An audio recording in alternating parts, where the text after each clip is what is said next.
بسم اللہ الرحمن الرحیم۔ ایک شخص اندھیری رات میں فجر کی نماز کے لیے گھر سے نکلا۔ اندھیری کی وجہ سے اسے ٹھوکر لگ گئی اور منہ کے بل کیچڑ میں گر گیا۔ کیچڑ سے اٹھ کر وہ گھر واپس آیا اور لباس تبدیل کر کے دوبارہ مسجد کی طرف چل دیا۔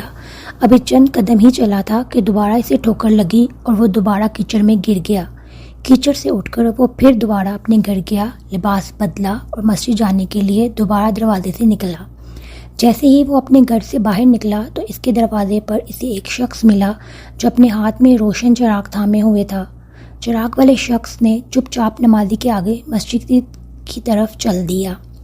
اس مرتبہ چراغ کی روشنی میں نمازی کو مسجد پہنچنے میں کسی دشواری کا سامنا نہیں کرنا پڑا۔ وہ خیریت سے مسجد پہنچ گیا۔ مسجد کے دروازے پر پہنچ کر چراغ والے شخص رک گیا، نمازی سے چھوڑ کر مسجد میں داخل ہو گیا اور نماز ادا کرنے لگا۔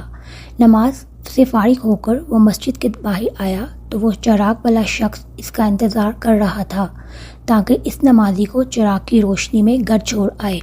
جب نمازی گھر پہنچ گیا تو نمازی نے اجنبی شخص سے پوچھا، آپ کون ہیں؟ اجنبی بولا، سچ بتاؤں تو میں ابلیس ہوں۔ نمازی کی تو حیرت کی انتہا نہ رہی۔ اس اجنبی کی یہ بات سن کر نمازی سوچنے لگا، ابلیس، شیطان کیسے مجھے مسجد تک چھوڑ سکتا ہے؟ اس کا کام تو لوگوں کو بہکانا ہے۔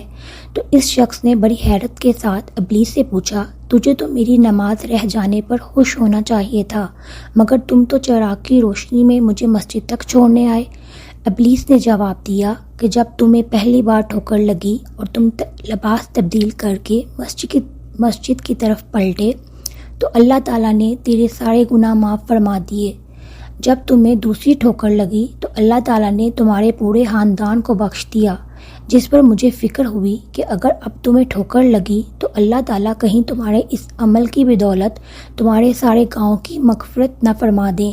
اسی لیے میں چراغ لے کر آیا ہوں کہ تمہیں بغیر گرے مسجد تک پہنچا جاؤں۔ اس شخص نے جیسے ہی یہ بات سنی تو اس نے اللہ تعالیٰ کی بارگاہ میں اپنا سر جھکا کر اللہ کا شکر ادا کیا۔ تو دوستو، یہ ہے ہمارے رب کی شان، سبحان اللہ۔ اللہ تعالیٰ ہمیں بھی نیک کام کرنے کی توفیق دے اور شیطان کے شر سے محفوظ رکھے، آمین یا رب العالمین۔